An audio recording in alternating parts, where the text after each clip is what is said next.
Anaemia, இரத்த சோகை ரேஷியோவில் பார்த்தீங்கன்னா பெண்கள் அதிகமாக பாதிச்சுட்டு இருக்காங்க. இதனால இந்த மாதிரி அடிக்கடி உங்களுக்கு வந்து ஹீமோகுளோபின் குறைஞ்சு போயிடுது, நிறைய வந்து பிளட் ஏற்றிட்டே இருக்கிறோம், ஆனால் ரத்தம் நிற்கவே மாட்டேங்குது, மறுபடியும் ஒரு ஷார்ட் ஸ்பேனில் மறுபடியும் ரத்தம் குறையிற மாதிரி இருக்குது. இதுக்கு என்னதான் தீர்வு, என்ன பண்ணணும்னு புரிய மாட்டேங்குது. எல்லா விதமான ட்ரீட்மெண்ட்ஸும் ட்ரை பண்ணிட்டோம், எதுவுமே சக்ஸஸ் ஆக மாட்டேங்குது, ரத்தம் உற்பத்தி ஆக மாட்டேங்குது.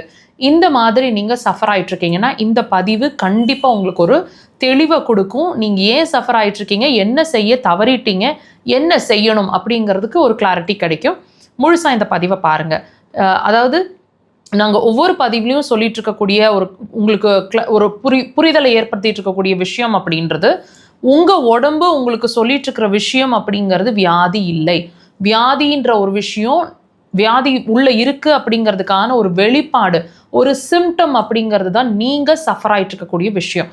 இப்போ வந்து இந்த கண்டிஷன், அதாவது ஹீமோகுளோபின் குறையுது அப்படிங்கிற கண்டிஷனுக்கும் உள்ள ஒரு வியாதி இருக்குது, அதாவது உள்ள ஒரு கண்டிஷன் இருக்குது அப்படிங்கிறதுக்கான ஒரு சிம்டம் தான்.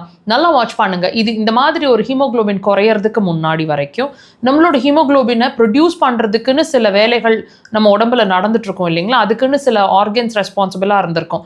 அந்த ஆர்கன்ஸ் தன்னோட வேலைகளை சரியாக செஞ்சுட்டு இருந்த பட்சத்தில் நம்மளோட ஹீமோகுளோபினோட லெவல் வந்து நார்மலாக இருந்திருக்கும். இப்போ அந்த ஹீமோகுளோபினோட லெவல் நார்மலே ஆக மாட்டேங்குது, எப்பவுமே குறைவாக இருக்குன்னா என்ன அர்த்தம்? அதை உற்பத்தி பண்ணிட்டு இருக்கக்கூடிய உறுப்புகள் சரியாக வேலை செய்ய மாட்டேங்குது அப்படிங்கிறத தான் நீங்கள் அண்டர்ஸ்டாண்ட் பண்ணிக்கணும். ஸோ ட்ரீட்மெண்ட் அப்படிங்கிற ஒரு விஷயம், ஹீமோகுளோபினை புட்டப் பண்ணணும், இயற்கையாக உள்ளேயே ப்ரொடியூஸ் பண்ணணும் அப்படின்னா கண்டிப்பாக அது உற்பத்தி ஆகக்கூடிய இடத்த நம்ம ட்ரீட் பண்ணணும். அதுதான் ஆக்சுவல் ஃபேக்ட்டுங்க. அக்குபஞ்சரில் மண்ணீரல், அதாவது ஸ்ப்ளீன், அடுத்தது கிட்னி, இந்த 2 உறுப்பை தான் வந்து ப்ரொடக்ஷனை வந்து இன்க்ரீஸ் பண்ணக்கூடிய, அதாவது ஹீமோகுளோபினை நார்மலாக வச்சுட்டு இருக்கக்கூடிய வேலையை செய்யக்கூடிய உறுப்புன்னு சொல்லப்படுது. ஸோ தயவு செய்து உங்களோட இந்த 2 விஷயத்தை வாட்ச் பண்ணி பாருங்கள்.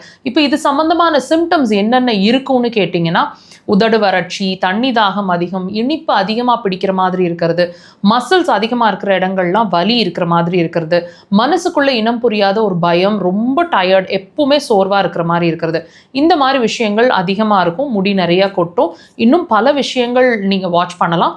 தயவு செய்து அட்லீஸ்ட் இந்த பதிவை பார்த்த பிறகு நீங்கள் என்ன பண்ணணுங்கிறத கிளியராக புரிஞ்சிருப்பீங்கன்னு நம்புகிறேன். அக்குபஞ்சர் அதுக்கு சிறந்த தீர்வாக இருக்கும். கண்டிப்பாக ட்ரை பண்ணுங்கள்.